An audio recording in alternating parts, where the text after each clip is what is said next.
இன்றே டவுன்லோட் செய்து உங்கள் ஃபேவரட் ஷோக்களை என்ஜாய் பண்ணுங்க. 1-2 லட்சம் இல்லடா, 15 லட்சம். இது யார் வாங்கினாங்கன்னு தெரியுமா? ஓஹோ, 15 லட்சம் ரூபாயா இந்த நெக்லஸ்? இலே வெறும்பையிலே என்ன செஞ்சே? எங்கன்னு போய் கொள்ளையடிச்ச? புத்தி போது பாரு. என் மவன என்ன உன்ன மாதிரி நினைச்சுக்கிட்டியா?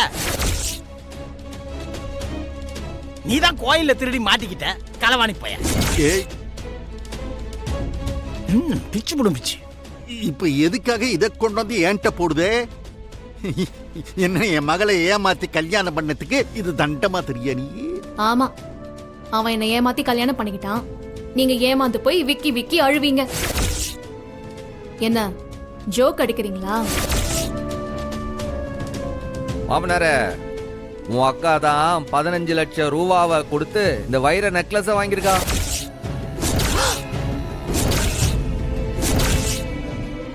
எங்க இருந்து வந்தது அந்த 15 லட்சம் உன் அக்காளுக்கு? ஆத்தி, 15 லட்சமா?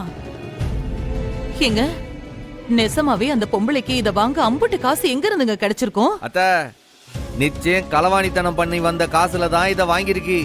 இத திருட்டுத்தனமா வாங்கினதுனால தானே ஒளிச்சு ஒளிச்சு வச்சு யாரும் பார்க்காத போது போட்டு போட்டு பாக்குதாவ.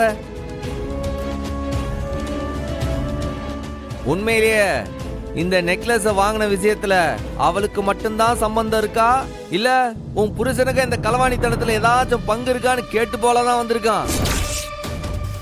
இல்ல சம்முவா, அந்த பொம்பளை நீ சும்மாவா விட்ட?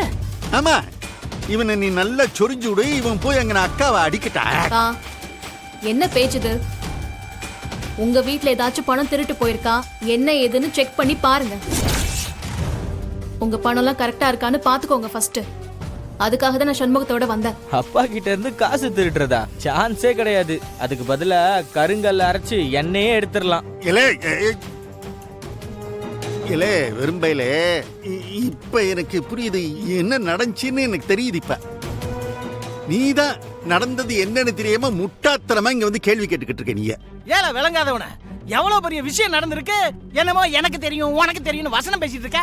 இந்த லட்சணத்துல இழிப்பு வேற, பாக்க சைக்கிள.